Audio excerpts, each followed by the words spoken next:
Tulisan oleh Andika_Dwi 18 yang terpublis pada tanggal 22 Februari 2016 dalam situs web wonderfulmojokerto.wordpress.com. Pendopo Agung Trowulan Mojokerto adalah sebuah bangunan pendopo Jawa bergaya joglo yang dibangun antara tahun 1964 hingga tahun 1973. Berada di Dusun Ngelinguk, Desa Trowulan, Kecamatan Trowulan. Bangunan itu konon berada di lokasi di mana dahulu berdiri pendopo agung Kerajaan Majapahit, tempat Mahapati Gajah Mada mengucapkan sumpah palapa yang terkenal itu. Meskipun pendopo agung Trowulan Mojokerto ini boleh dibilang merupakan sebuah bangunan yang relatif baru, namun karena dipercaya lokasi bangunannya berada di tempat yang dianggap sakral, maka pendopo ini kerap dikunjungi oleh orang dari berbagai pelosok negeri. Adanya bangunan fisik ketika bertirakat memang akan lebih afdol karena bisa membantu sambungnya rasa.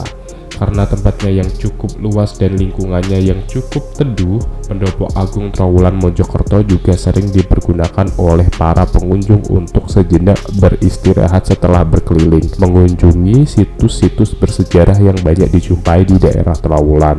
Di tempat ini orang juga bisa berbagi cerita tentang kejayaan masa lalu. Memasuki area pendopo agung Trowulan Mojokerto terlihat sebuah pintu gerbang berbentuk candi bentar bergaya Jawa kuno yang berada di pintu masuk ke pendopo. Candi bentar adalah bentuk pintu gerbang yang bagian atasnya terpisah atau tidak bertangkup. Sedangkan jika bagian atasnya terhubung maka disebut gapuro paduraksa. Bangunan candi bentar biasa dibuat untuk memisahkan bagian luar sebuah bangunan suci atau tempat tinggal dengan bagian tengah. Pada candi bentar juga biasanya arca penjaga Dwarapala Paduraksa memisahkan bagian tengah dengan bagian dalam bangunan suci, dan biasanya dijaga sepasang arca naga.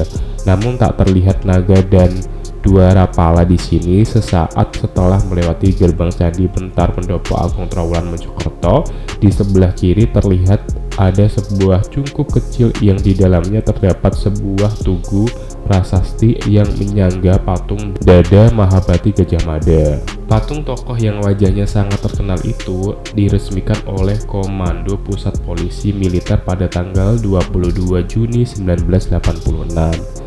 Teks Sumpah Palapa Gajah Mada menurut para raton adalah lamun huus kalah Nusantara isun amukti palapa, lamun kalah ring gurun ring seran Tanjung Puro ring haru ring pahang dompo ring Bali Sunda Palembang tumasik samono isun amukti palapa. Gajah Mada tidak akan berhenti berpuasa sampai seluruh kerajaan yang disebut dalam sumpah itu dipersatukan dalam kekuasaan Kerajaan Majapahit.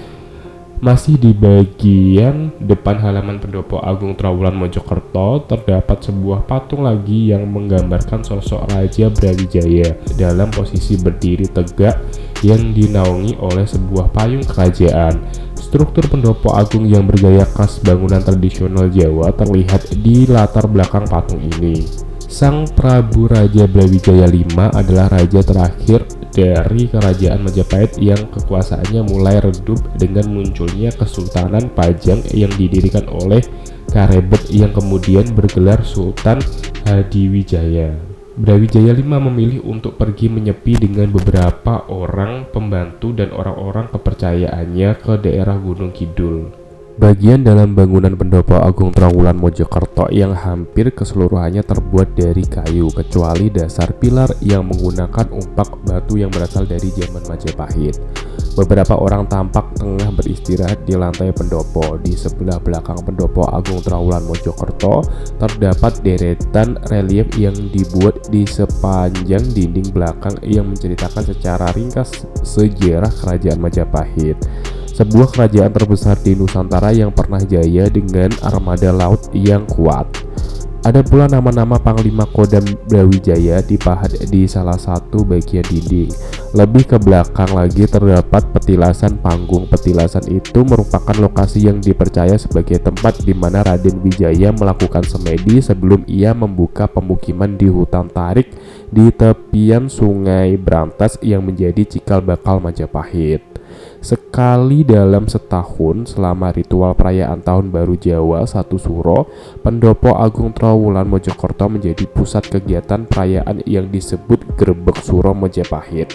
Acara ini menyajikan berbagai pertunjukan seni tradisional, ritual pembersihan senjata tradisional, serta pagelaran wayang kulit Semalam Suntuk.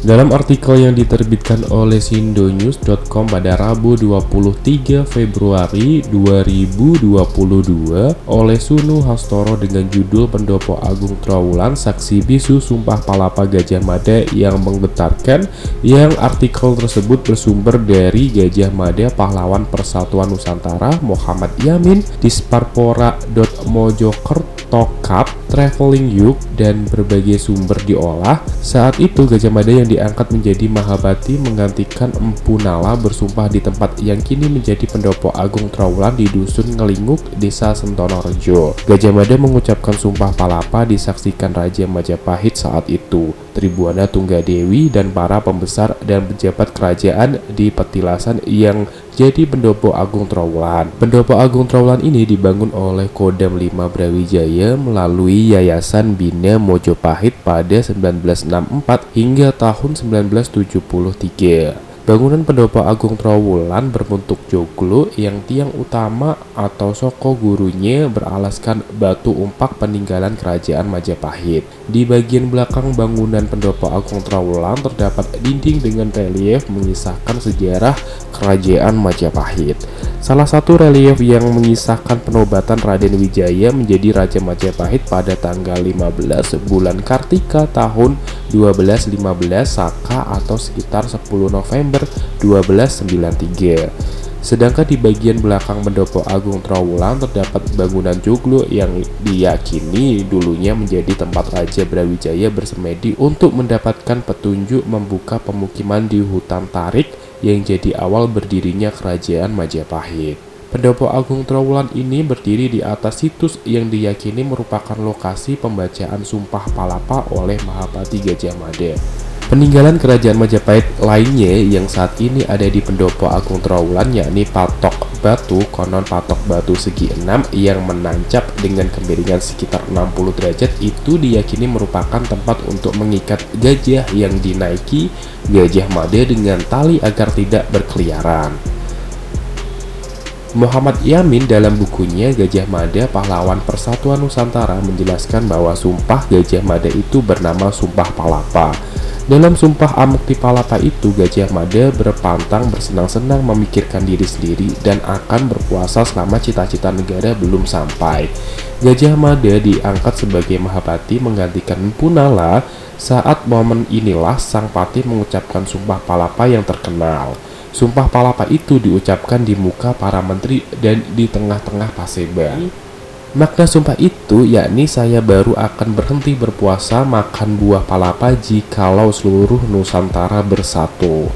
Sumpah yang diucapkan Gajah Mada setelah resmi menjabat Amengkubumi itu mampu membungkam para pembesar Kerajaan Majapahit yang awalnya mencemooh dan menertawakannya. Sumpah yang diucapkan Gajah Mada setelah resmi menjabat Amengkubumi itu mampu membungkam para pembesar Kerajaan Majapahit yang awalnya mencemooh dan menertawakannya. Gajah Mada mengucapkan sumpah palapa berdasarkan pengajian mendalam agar Nusantara bersatu dalam 10 wilayah penting. 10 daerah tersebut yakni Gurun, Seram, Tanjung Pura, Haru, Pahang, Dompo, Bali, Sunda, Palembang, Tumasik.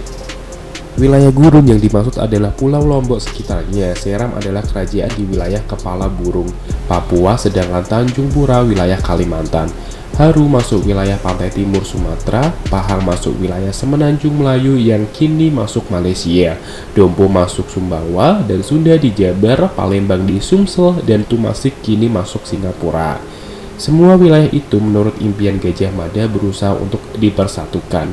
Gajah Mada tidak asal bidik 10 wilayah tadi yang masuk dalam wilayah pemersatuan, sebab ke-10 wilayah itu dulunya merupakan kerajaan besar yang mempunyai sejarah lebih tua dari Kerajaan Majapahit. Pada zaman Majapahit ketika masa Raja Hayam Wuruk, Majapahit sekali lagi ingin mempersatukan Pulau Dewata dengan Nusantara. Berturut-turut Dompo Sumbawa juga dipersatukan oleh tentara Majapahit. Berangsur-angsur Gajah Mada berhasil memimpikan ambisinya menyatukan Nusantara. Dalam menuntaskan misinya itu, Gajah Mada membutuhkan waktu 21 tahun. Ambisi Gajah Mada yang menyatukan kerajaan Nusantara tidaklah mudah, karena sejumlah kerajaan menolak untuk mempersatukan diri, sehingga akhirnya melewati pertempuran sengit seperti saat pertempuran dengan pasukan kerajaan Samudra Pasai. Sekian informasi hari ini. Mohon maaf jika ada salah-salah kata. Terima kasih sudah menonton dan sampai jumpa.